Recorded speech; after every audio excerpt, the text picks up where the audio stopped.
Hello and welcome to the Whole Armour Fellowship Sunday School lesson, first lesson of the new quarter, the summer quarter. Abram called by God, Genesis 11:31 through 12 and 9. Great start to the new quarter. The last quarter was a blessing, and I believe this will be more of the same. This is a reflection time where we go back all the way to the beginning of the word and start over, and this is good for everyone that we go back and look at how all of our lives started. We all started from this heritage, and we move forward. So without this lineage, none of us would be here. So it's good to go back and every time you go back in the Word, you learn new things. Let's go right into our scripture lesson text, Genesis 11:31.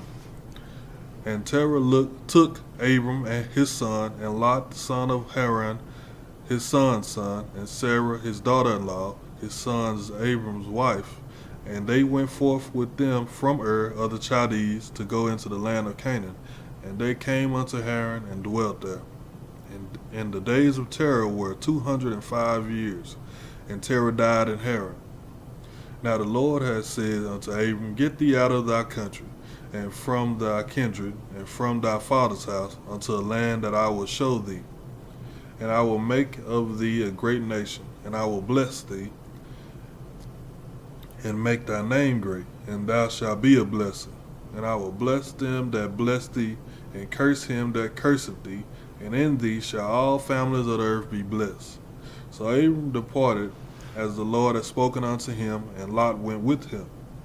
And Abram was 75 years old when he departed out of Haran.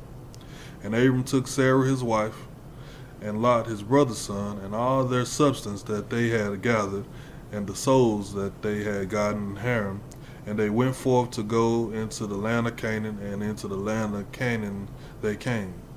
And Abram passed through the land unto the place of Shechem, unto the plain of Moreh, and the Canaanite was then in the land. And the Lord appeared unto Abram and said, Unto thy seed will I give this land. And there builded he an altar unto the Lord, who appeared unto him. And he removed from thence unto a mountain of the east of Bethel, and pitched his tent, having Bethel on the west, and Hai on the east. And there he builded an altar unto the Lord, and called upon the name of the Lord. And Abram journeyed, going on still toward the south. Amen. Amen. So this is a story about Abram, not Abraham, but it was still Abram. But the Lord had begun speaking to him. And as we all know, Abram had to be obedient because obviously the Lord kept working with him and using him. And when the Lord gives you commands, He's one that's not going to lie. So it comes to pass. So we know that it came to pass. Amen. Let's go right into our lesson.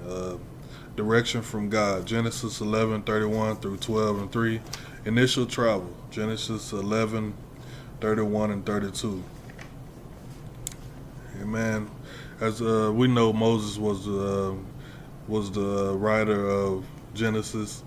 And he introduces us to Terah first. Terah was Abram's father, and he was the leader of the family, the patriarch, and he had the family where they were located at first was Ur of the Chaldees, and they lived there and they were comfortable there.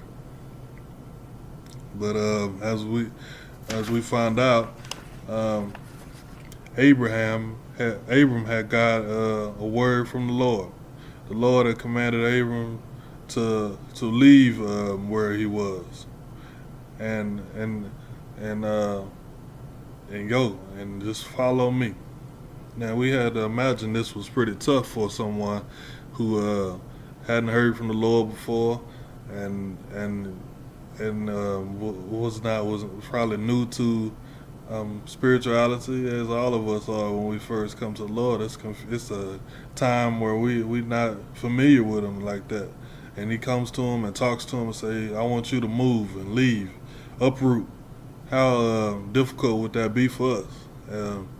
Just follow me. I know you don't know me well, but follow me. I'm telling you this. But in Abram didn't doubt the Lord. At that point, he didn't doubt. He made plans to leave. Him and his wife Sarai and Lot, his nephew, and the father. They all left, and as we can see, Terah must have been a man that trusted the Lord as well, or a man that was wise, because he didn't doubt Abram. He didn't say, "No, I'm gonna stay here and where I'm comfortable." No, he saw that if Abram said it, then and he trusted in the Lord, it must be something I need to do as well. And it shows Abram was respected, and it also shows Terah understood the power of the Lord, and if he got a word from the Lord, he needed to act on it. A lot of times, men, when we get rooted somewhere, we will be prideful. This is my house right here. I'm staying here. You go on, but I'm gonna stay here. No, but he went on and said, "No, I'm gonna go too." And all of them, especially Terah, were up in age. They weren't young men. So it's as we know, when we get older, things are difficult. But when they trusted in the Lord, even though they know that it'll be a tough trick, where they had to go, and just trusting the Lord, it's tough to get up and uproot. You're an old man, but they did it, and they followed the Lord. Initial command, Genesis 12:1. The Lord told Abram to leave his homeland, family, and all he was used to, and follow Him. This was different than what he first said. First, he said, "Follow me and leave out of Ur." Now he's saying, leave everybody, leave your family where they are, everywhere you're used to now. He's now supposed to leave Haran. He just came to Haran, following the Lord. Now the Lord said, leave there. And Abram, as a symbolic moment, his father had passed. His father, Terah, had passed. He was over 200 years. He was 205 years old, over 200 years. So it was a signal that it was time to move on anyway. So he said, the Lord said, go on and move. So the Lord had moved him again, and he kept on in his trek. He didn't just sit down. Lord, you moved me here, and now I'm just stay here and pray here. Nah, he said leave, and the Lord, and he kept on moving. So I believe Abram could understand that the Lord was doing something in his life. The water was troubled. Something's going on. You talking to me. I'm trusting in you. You are the head of my life, because now my earthly father is gone. I'm continuously just heeding your word, and I'm gonna go wherever you say go. So it like I said, how difficult would this be for any of us? Family doubting us, don't know where we taking them. We walking through the desert. It's tough. Uprooting all of our earthly possessions, everything we have, all the people that's with us, uprooting, and we have to go somewhere else.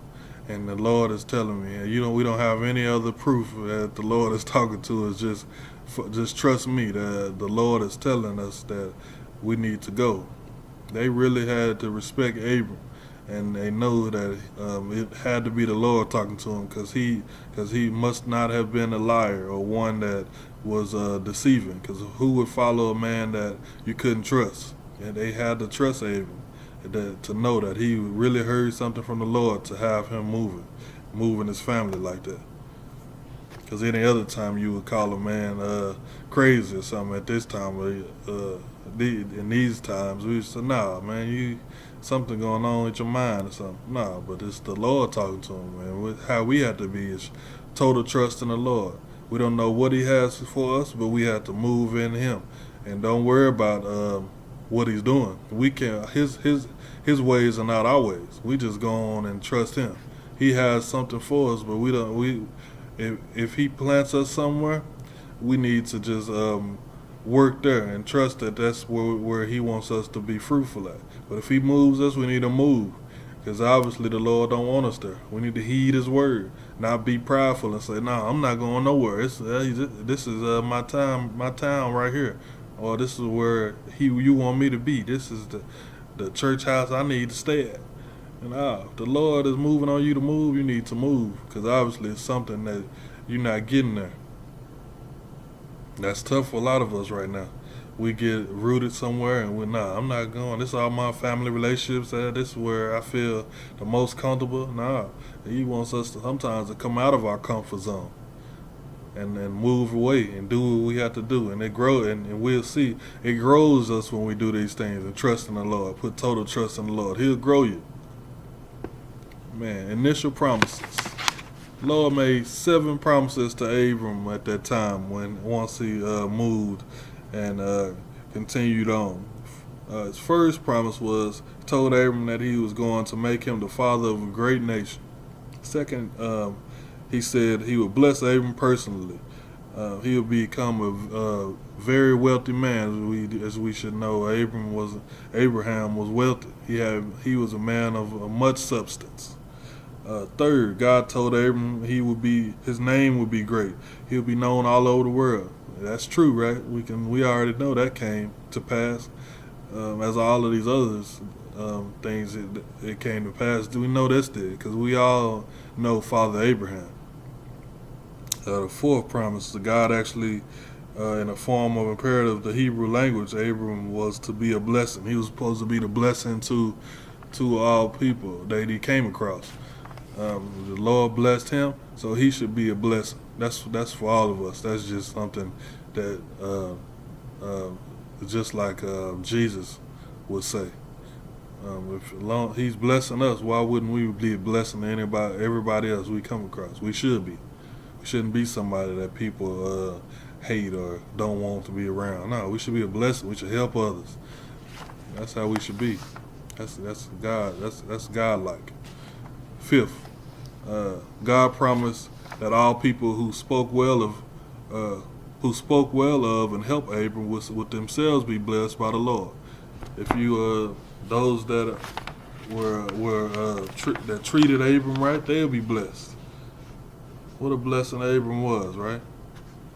6, the corollary was those who cursed Abram would be cursed by the Lord. Those who did wrong to him, they would get wrong done to them. That's from the Lord. So we know that Abram was a blessed man, right? Amen. And then the last one, God said that all the families of the nations of the world would be blessed through Abram and his descendants. So those were the 7 things the Lord promised him. That's a lot of things he promised him, right?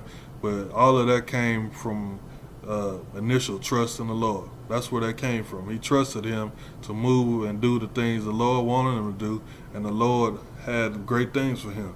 He promised him all these things. Everything a man would want, he promised to Abram, because he first trusted in him, and he had total trust in the Lord. He didn't say he trusted him and then really had doubt in his heart. No, he trusted in the Lord all the way, and we see what happens when you do that. Blessings come down when you trust in him. Obedience is better than sacrifice. He obeyed the Lord, right? And the next section is what? Obedience to God. Genesis 12:4-9. Leaving Haran. Genesis 12:4-5. Amen. He took when he left Haran, he took Lot, his son, his nephew, and he took Sarah and all those people that were part of the family that came to them in Haran, and they left. Abram was 75 years old at that time, not a young man, very old, and to be leaving and trekking through the desert, and where the Lord was leading them was 350 miles away. Now look on your map and see how far 350 miles is from. That will go through the whole nation, all the way across the country. That's how far Abram had to walk, and they didn't have no cars, so that's a long way. And but we knew that Abram was being led by the Lord, and he did what the Lord wanted him to do, no matter what. And they in Haran, we learned that Abram's substance was already growing. The Lord was already adding to him. He was already blessing. He was doing things already, working in his life. He could see that following the Lord is already yielding blessings, and that's not what it's all about. But it's you see it. It comes when you follow the Lord truly. You can start seeing things that happen in your life that are good. All things come from the Lord is good. Things start happening, and you think, nothing don't happen. Something happened in your life. If you were once a bad person, somebody couldn't trust, when you start following the Lord, you start exuding qualities where, well, that person is respectful. That's a good guy. You didn't have that before. That's a blessing. That's yielding. That's yielding something.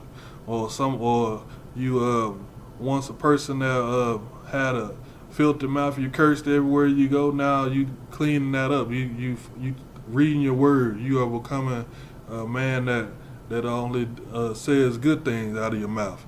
That's something the Lord has done. He's cleaned you up. He's changing you. That's what the Lord, you yield good things. It doesn't always come in monetary value. Money is a resource.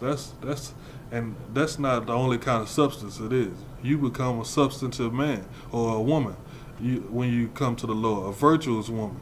You once a woman, always in the club, always trying to party, always out and drinking and doing things, that not of the Lord. And then once you come to the Lord, you become more respectful. You are one that is a wise woman. You one that other women come to for advice because they respect your opinion now. You're not one that's out and about and people see you you act one way one day and then the other the next. No, you are solid. That's you change. Your life is changing. That's how the Lord does. When you trust Him and let Him lead you, He changes you. And that's how. And we not the same. That's why baptism is a good symbolism. Because when we come out of that water, we are a new person. That's what that's supposed to be. And the Lord, He does that over time. When you give more trust in Him, He starts changing you over time. And that's what He's doing with Abram. He's turning him to a person that is different. He's not the same as he was before, just because of his trust of the Lord. That's how we have to be. Hearing from God. Genesis 12:6-7. Man, so he had come to the land of Shechem. Shechem was the center of the land where he was, and he heard from God. He said God had told him this will be a land that will belong to his descendants. Abram, he didn't just hear from the Lord and say, okay, that's fine. No, he honored the Lord by making an altar there. He did. He made an altar there, and he pitched a tent there. That showed that the Lord had spoke to him, and it was major. Abram, he recognized what the Lord's power and what it means to show reverence to the Lord. Abram recognized that. That's how we have to be. When we come in contact with the Lord, it's special. When we come to get a word from the Lord, it's a special place. When the Lord is in the house, it's special. Because when 2 or 3 are gathered, He's in the midst. When He's in the midst, that's a special time, because that's God there, and that's our Father. and we need to have reverence for Him everywhere we go, and show our gratitude to the Lord, however that may be, because He's the one that is our Creator, and we have to get out of this where, oh, it's just about me. I'm in this world. No, it's not you. We are not of this world. We are just in this world. As we go on, that's what we'll get into. But traveling south, Genesis 12:8 and 9. Abram moved a little bit further south.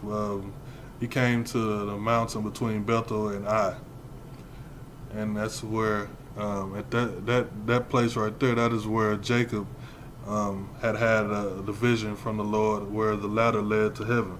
As if you go further in Genesis, that's where Jacob had his vision. So we see that Jacob is what? A descendant of Abraham. So we know what the Lord said already came to pass through Jacob. That land is theirs. That would be his descendants' land, right? That land is already is theirs. That's what happened. And he marked another tent there, and an altar there, and that was another place where Abram was moving forward, and he wanted to make a point where the Lord was leading them. They are in that land near Canaan land. That's where the Lord was moving them to. And Abram followed God's word. As I was saying earlier, he was moving as like a nomad. He didn't know where he was going. God was leading him places. I don't know where I'm going, but I'm just trusting you, Lord. He was a pilgrim and a stranger in this world. He didn't belong in this world. He was God's child. That's how we have to be. That's us. We're not of this world. We in this world. We are just following the Lord and doing His will, and trusting that He's gonna bring us where we supposed bring us home one day, and that's in heaven. That's our home. Right now we just of this world. We have to be just like Abram, because we are descendants of Abraham. He puts us here to do His will and be a blessing to those around us, and trust in Him and let Him lead our lives. That's what we're here to do. That is our reason for being here, not to gain as much as we want and be the richest person in the world, or show everybody that we got something. No, the Lord adds all these things to us. He added them to Abraham. It didn't matter. He all those things He'll do for you if you trust in Him. Yeah, you can have all that. All that is meaningless in the grand scheme of things. You can have substance. Yeah, you can have that. I want you to trust in me, and that's what the Lord wants. He wants your obedience and trust in Him, and do as He says do. Amen. We are citizens of heaven. That's what we are. We worship the true and living God, and we in our time and our residence here is not where we gonna be forever. Nah, we going from here. But while we here, we need to move in the way He wants us to move. We see through Abraham, when we do these things, he leads our life in a way that is better than where we came from. It's better. It is not going backwards will make things a lot worse. Whenever you fall back and you go back into your old ways, you fall back into worse situations. You fall back into things you thought you had got over in your life. You thought you had got past that mountain. When you go back, you get all those things and more worse on your back. All that comes back on you, and then you cry out to the Lord. Lord, what happened? You fell back. You quit trusting me. I was leading you out in a new direction, and you let the devil get in you, or let somebody that the devil was leading attract you back into the world. We not of this world. We in this world. So don't do things of this world. We need to trust the Lord and do things like He would want us to do. We know how Jesus lived. He left His Son as an example of how we should live. He made it easy for us. He showed us a life that we can live that is respectful and that is a blessing to others. and that will lead us to heaven. He showed us that through His Son. His Jesus was without sin, and that's how we have to be. Now that we know that we are descendants of the Lord and that we are promised um, to inside of that descendantship, should we sin? No, God forbid. Should we continue in sin? God forbid. No, we should move away from that and be a new person and let the Lord work in us. It's not easy to change over, but as we see through Abraham, it's a progression that the Lord works on you. We're not doing it; He's doing it through the things that He's doing for you and through you, helping others and being a blessing and impacting others. He's doing it. But we have to first trust Him and be obedient. And Abraham is a perfect example of that. I hope y'all have a good Sunday. This is a good lesson. It's always good to go back into the early parts of the Bible and look at things and understand where we come from and what the Lord intended for all of us. And we always learn new things. So stay in your word. I encourage you to do that, and also get into a nice church and get a good word and let it work on your heart, and if you can, get involved in the church and let the Lord use your spiritual gifts. You have a spiritual gift. Don't sit on that gift until you pass away and the Lord asks you why you didn't use these things. We all have a spiritual gift. I encourage you all to use it. Be blessed this morning and have a great Sunday.